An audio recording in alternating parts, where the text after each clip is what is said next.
प्यारे जो गांव में कहावत है कि देखे में छोटे लगे घाव करे गंभीर, ये सवाल भी बिल्कुल वही भाव रखता है। जरा सवाल को पढ़िए फिर हम आपको सॉल्यूशन बताते हैं। देखिए सवाल कुछ ऐसा है कि जी त्रिभुज एबीसी का केंद्रक है जिसमें एजी बराबर बीसी है, तो कोण बीजीसी का मान बताइए। बी जी और ये सी, इसका मान पूछा है।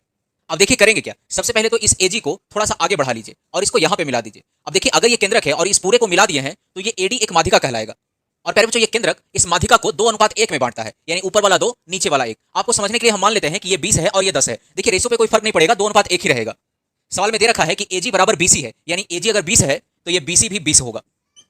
अच्छा दूसरी बात कि अगर एडी माध्यिका है तो माध्यिका सामने वाली भुजा को 2 बराबर भाग में बांटता है, तो ये 20 है तो ये भी 10, ये भी 10। अब प्यारे बच्चों ये त्रिभुज बीजीडी और डीजीसी को देखिए, यानी दोनों छोटा वाला त्रिभुज को देखिए कि ये भुजा भी 10, ये भुजा भी 10, तो ये समद्विबाहु त्रिभुज हो गया, और ये भी 10, ये भी 10, तो ये भी समद्विबाहु त्रिभुज हो गया। और आपको पता है कि अगर दो भुजा समान हो तो उसके आमने सामने का कोण भी समान होता है, कि अगर ये 10 के सामने ये x डिग्री है तो ये 10 के सामने ये भी x डिग्री होगा।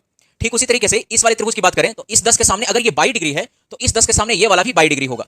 अब देखिए इस बड़े वाले त्रिभुज बीजीसी को देखिए, क्या इसके तीनों कोणों का योग 180 होना चाहिए, यानी ये वाला x डिग्री, ये वाला x प्लस 22 डिग्री और फिर ये वाला 22 डिग्री, ये सबको मिलाकर के 180 डिग्री होना चाहिए। देखिए x प्लस x 2x हो जाएगा और 22 प्लस 22 2y हो जाएगा बराबर 180 डिग्री। दो कॉमन लेके उड़ा देंगे तो यहाँ से x प्लस 22 बराबर 90 डिग्री हो जाएगा। अब ध्यान से देखिए कि x प्लस 22 क्या था, x प्लस 22 बीजीसी ही था, यानी x प्लस 22 यानी बीजीसी का मान आ गया 90 डिग्री।